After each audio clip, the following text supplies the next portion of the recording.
4 tahun terakhir, Kecamatan Arjosari, Kabupaten Pacitan, Jawa Timur, dilanda longsor dan banjir bandang. Beberapa jembatan hanyut, sebagian besar sawah dan kebun warga habis terbawa aliran air sungai. Sampai hari ini, longsor dan banjir susulan sering datang tiba-tiba.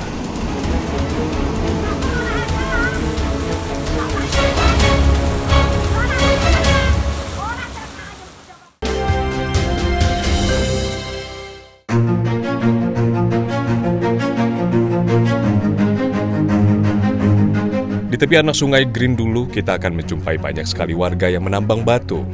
Sejak pagi, warga bekerja sampai sore hari. Sejak longsor besar dan banjir bandang pada tahun 2017, masyarakat desa Karangrejo memanfaatkan dengan menimbun batuan di tepi sungai. Batu-batu berukuran sedang mereka kumpulkan secara manual untuk dijual kepada pemilik truk angkut.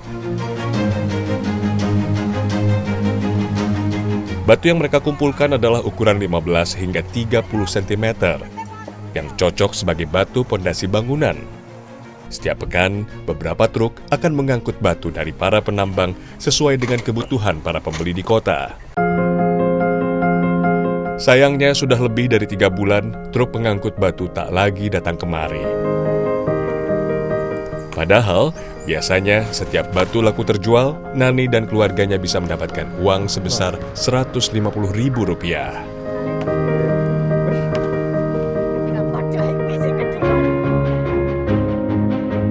Ini lumayan juga nih, kita dalam posisi miring, harus bawa batu yang berat sekali ya. Mungkin ini bisa lebih dari 10-15 kilo ini.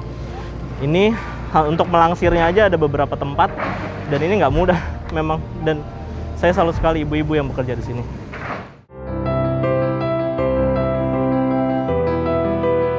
Biasanya mereka mendapatkan Rp150.000 setiap pekan atau Rp600.000 setiap bulan. Itu pun harus dibagi dua untuk keluarga Nani dan keluarga Yahmi. Sedangkan saat ini batu sudah lama belum laku terjual dan mereka tidak punya penghasilan. Sementara pengeluaran rumah tangga terus berjalan. Nggak pada sakit, Bu? Ini kerja begini, bawa berat. Sakit ya bagaimana mencari uang kok. Tapi kalau ibu sendiri pulang ke rumah, langsung pegel-pegel nggak nih badan semuanya? Ya pegel-pegel. Obatnya apa, Bu? Biasanya, Bu? Nggak ada. Nggak ada ya? Ada.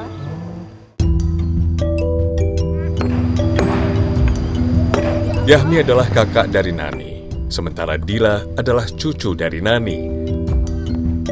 Keluarga mereka sebenarnya punya lahan tambang di tepi sungai.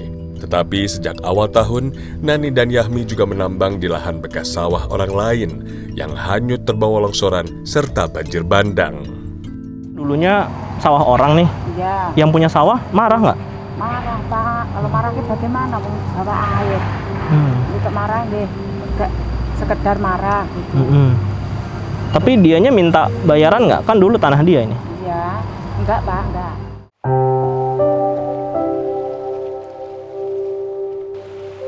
Meski segala musibah ini laksana berkah bagi kehidupan mereka, tetapi bencana susulan bisa datang sewaktu-waktu. Lokasi tempat mereka tinggal dan bekerja adalah daerah rawan longsor. Nyaris semua wilayah Kecamatan Arjosari, terutama yang dilintasi oleh anak sungai Grindulu, telah lama menjadi lokasi langganan banjir dan longsor. Sambil bekerja, warga harus waspada akan datangnya bencana di kemudian hari. Bu, pernah nggak sih selama menambang nih, lagi tengah-tengah nambang tiba-tiba dengar suara getar gitu ya? Oh, iya, Pak. Iya.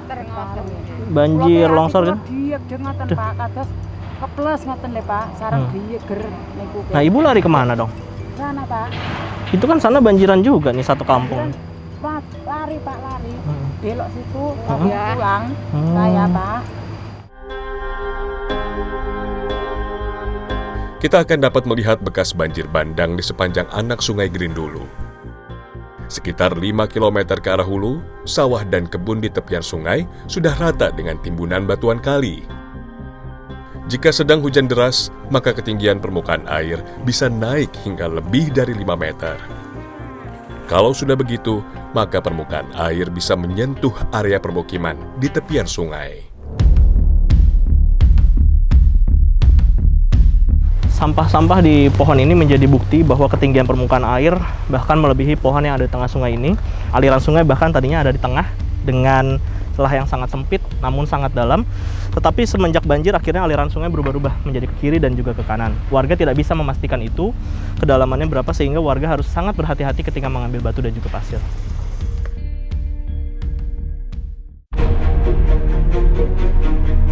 Selama ini area permukiman juga terdampak banjir.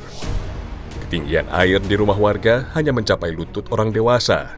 Tetapi, sedikit demi sedikit, tanah tempat mereka tinggal mulai tergerus. Bukan tidak mungkin, suatu hari nanti, area permukiman akan terkena dampak lebih besar dibandingkan banjir dan longsor sebelumnya. Bahkan bagi mereka yang menambang di area sungai, ancaman terjangan banjir bisa datang tiba-tiba.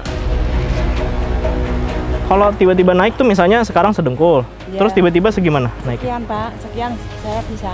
Itu lagi hujan, Bu? Iya, hujan. Tapi Ibu bisa ngira-ngira nggak kalau hujan di atas, kalau hujan di sini, hitung-hitungannya gitu? Bisa. Gimana contohnya, Bu? Terus saya tidak ambil batu Hmm. di jalan, cuma melihat. Karena sudah pasti ada Ya, banjiran. ada banjir. Tapi pernah nggak lagi tidak hujan terus tiba-tiba air naik? Pernah, saya langsung lari. Itu artinya banjirannya karena hujan di atas atau Ya, gimana? karena hujan di atas kan besar airnya, langsung airnya turun sama-sama besar. Sementara itu, pemerintah Kabupaten Pacitan menerjunkan 2 buah eskavator yang beroperasi setiap hari, tanpa hari libur. Setiap pagi pukul 7 hingga sore pukul 5, alat berat ini mengangkut batu-batu ke tepian agar tidak terjadi lagi pendangkalan sungai.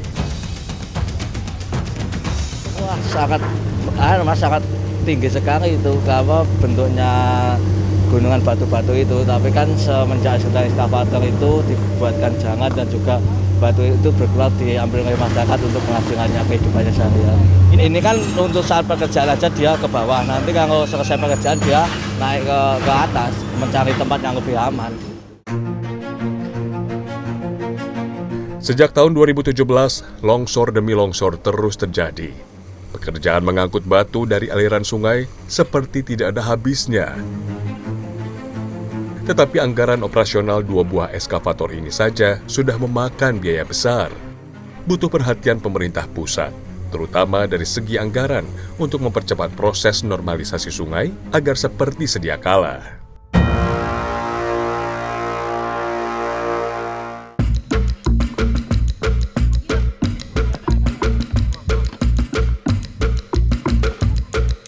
Sepulang dari tambang, Nani dan Yahmi mengajak saya ke kebun kelapa di dekat rumah. Ada belasan pohon yang buahnya dapat dipanen saat ini. Kami mengambil buah kelapa yang sudah tua agar airnya lebih sedikit dan isi buahnya lebih banyak. Isi buah kelapa ternyata bisa menjadi pengganti lauk pauk bagi warga. Letak kebun ini sama tidak amannya dengan area permukiman dan lokasi tambang. Tetapi warga yang sudah puluhan tahun hidup di tanah ini tentu tidak akan mau pindah dari sini.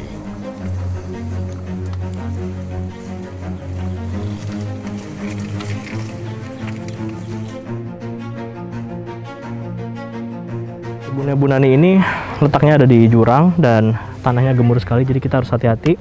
Biasanya kalau sudah mulai kerasa getaran, Bu Nani langsung lari ke bawah gitu ya. Jadi kita harus benar-benar hati-hati ketika lagi ada di kebun.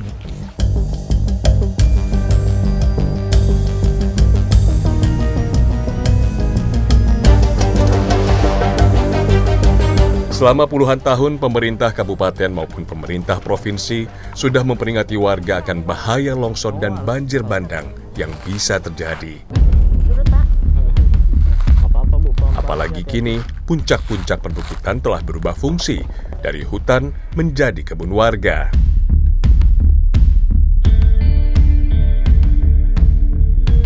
Di satu sisi, warga berniat menambah penghasilan akibat harga komoditas yang selalu rendah dan tidak stabil.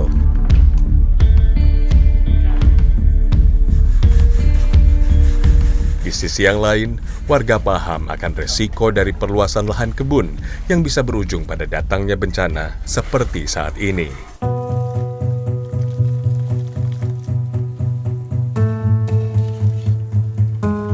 Salah satu yang warga lakukan untuk menghemat biaya pengeluaran dalam membeli sembako adalah dengan mengganti lauk pauk dengan minyak klenik dan blondo.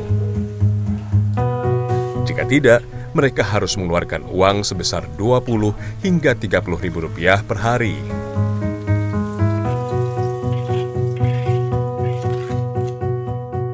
Tidak cukup, Pak.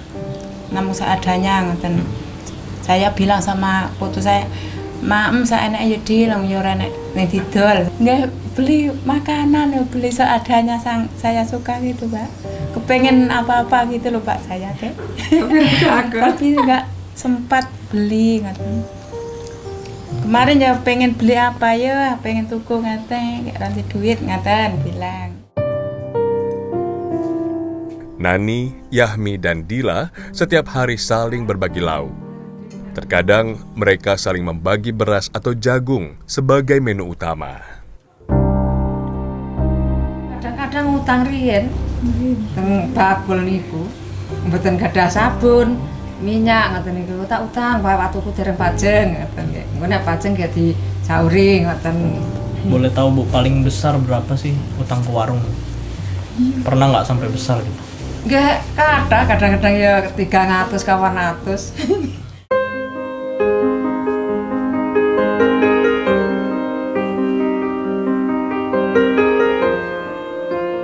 Sebagian besar warga Kecamatan Arjosari hidup di bawah garis kemiskinan dengan penghasilan sekitar Rp300.000 per bulan. Ada banyak tanaman komoditas yang bisa mereka manfaatkan, namun hasilnya tak seberapa. Besiem, rebo, dan mukini misalnya. Setiap hari mereka memungut daun cengkeh dari kebun di belakang rumah. Ada yang masak menjadi minyak nggak? Boten, Nggak ada? boten. Sayang, pada ini bagus loh, Mbak. Mahal ini. Sarana niku ninggi masak napa? Kayak boten wonten sing masak. Iya, nggak ada yang masak Kayak ya. namun tang kalih kayak sepo. Setiap hari harus ada lebih dari 5 kg daun cengkeh kering agar bisa mendapatkan uang yang cukup. Tetapi jumlah daun cengkeh di pekarangan mereka tidak menentu dan tidak selalu bisa memberikan hasil yang besar.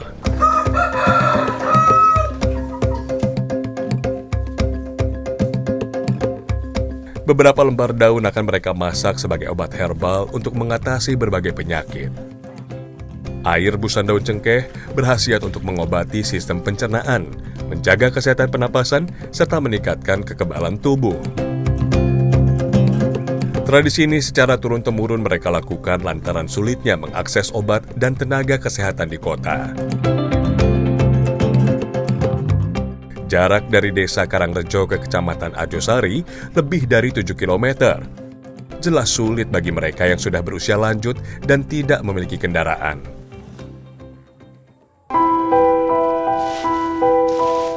Daun cengkeh yang sudah kering dapat mereka jual ke pengepul. Harga di desa Karangrejo relatif sangat murah dibandingkan harga jual di pasar Kecamatan Arjosari.